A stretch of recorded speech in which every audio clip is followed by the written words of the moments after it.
মাংসর ঝোল বানানোর জন্য এখানে আমি হাফ কিলো মুরগির মাংস নিয়েছি। এখানে আমি মাংসটাকে আমি 2 ঘন্টা ম্যারিনেট করে রেখেছি। ম্যারিনেট করার আগে ম্যারিনেট করেছি নুন, হলুদ গুঁড়ো, গোটা জিরে, গোটা ধনে, একটা গোটা পেঁয়াজ, কাঁচা লঙ্কা দিয়েছি। দিয়ে আমি মাংসটাকে 2 ঘন্টা ম্যারিনেট করে রেখেছি। এখন আমি মাংসটাকে বসিয়ে দেব। মাংসর ঝোলে আলুও দেব। আলুর জন্য আমি এখানে 3টা ছোট ছোট আলু কেটে নিয়েছি। আলুটাকে এখন ভেজে নেব। আলুটাকে ভেজে নিচ্ছি।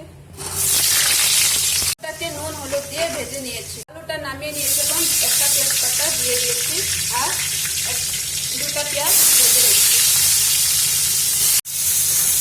এটাকে একটু লাল করে ভেজে নিয়েছি। এখন মাংসগুলোকে ঢেলে দেব। কাঁচা লঙ্কা আরো 5টা দিয়ে দিচ্ছি। এখন মাংসটাকে 6 থেকে 7 মিনিট ভালো মতন কষিয়ে নেব। 5 মিনিট মাংসটাকে কষিয়ে নিয়েছি। এখন যে আলু ভেজে রেখেছিলাম সেটা আর 2টা আমি রসুন দিয়ে আরো 2 মিনিট কষিয়ে নেব মাংসটাকে।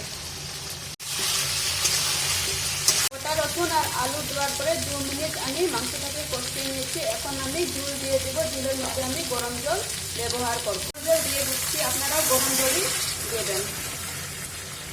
ঝোলটা উতরে গেছে। এখন মাংসটাকে ঢেকে আমি 5 মিনিট রান্না করে নেব।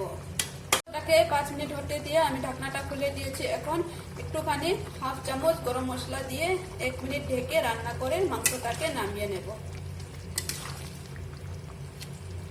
মাংসটা হয়ে গিয়েছে। এখন আমি নামিয়ে সার্ভ করে দেব। আমার ভিডিওটা দেখার জন্য আপনাদের বহুত বহুত ধন্যবাদ।